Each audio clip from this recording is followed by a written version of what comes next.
Nama saya Boris. Saya mau cerita sedikit tentang pengalaman ya. Gitu. Dalam hidup kita mengalami beberapa pengalaman-pengalaman yang mungkin pahit, pengalaman mungkin yang menyenangkan. Tapi khusus dalam kita belajar, kuliah, bekerja, mengalami perkara-perkara yang mungkin kurang baik, kita rasanya ingin menyerah gitu.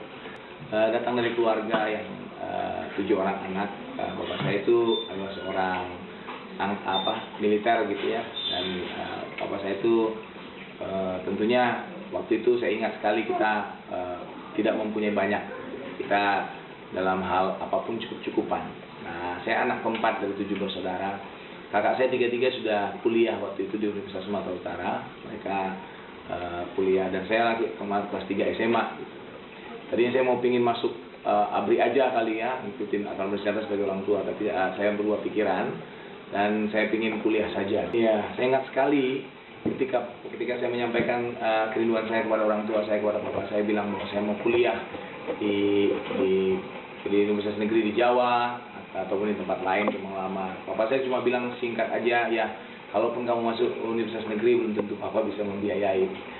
Tapi itu menjadi dorongan inspirasi buat saya untuk saya bahkan belajar lebih baik. Saya bukan yang top number 1 di kelas atau di sekolah dalam hal pelajaran, tapi oke lah, saya mungkin bagian seperempat atau 10 besar di atas gitu sesekali. Dan saya itu pingin, karena masalah keuangan, pingin dapat beasiswa. Singkat cerita, saya ikut ujian UMPTN, yaitu penyaringan masuk perguruan tinggi negeri.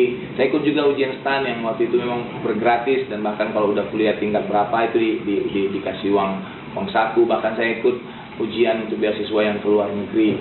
Nah, itu saya lakukan, dan memang sambil belajar saya setiap malam saya berdoa supaya Tuhan berikan hal ini. Dan memang 3-tiganya saya dapat. Saya dapat yang beasiswa yang ke luar negeri, saya dapat yang perguruan tinggi negeri, waktu itu saya masih di ITB. Kemudian saya dapat yang di ujian STAN, Sekolah Tinggi Administrasi Negara. Yang akhirnya saya harus pilih kemana. Dan akhirnya saya pilih yang beasiswa yang saya dikirim oleh pemerintah ke sekolah ke luar negeri. Di masalah dalam pekerjaan dan segalanya itu tidak menjadi penghalang untuk saya tetap berusaha untuk melakukan yang terbaik dan expect the best juga gitu.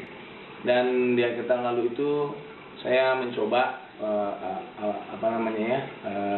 khususnya dalam hal sekolah anak saya gitu. Anak saya sekolah yang bagus gitu, tapi karena saya punya beberapa anak yang mungkin mereka semuanya tempat yang bagus, akhirnya ada hitungan mungkin mereka harus dapat yang second best lah gitu. Karena mungkin karena ngitung-ngitung penghasilan dan kehidupan dan segalanya gitu. Tahun lalu itu saya itu hanya sebagai seorang dosen biasa. Saya itu belum pernah menjadi seorang ketua jurusan ataupun bahkan dekan di perguruan tinggi tempat saya mengajar. Tapi seperti saya bilang tadi, saya selalu melakukan yang terbaik. Kalau saya disuruh apa aja mau gitu ya, melakukan kegiatan-kegiatan baik yang di luar daripada kegiatan sebagai seorang dosen, yaitu mengajar. Dan itu entah kenapa, singkat ceritanya, saya itu suatu hari dipanggil oleh yayasan. Kemudian dipanggil yayasan, dan secara serta-merta diminta untuk menjadi wakil rektor di perguruan tinggi di mana saya mengajar. Itu hal yang saya rasa memang suatu kejutan yang luar biasa dan suatu kepercayaan yang luar biasa. Yang awalnya memang membuat saya kaget, merasa pikir, wah ini serius apa enggak gitu ya.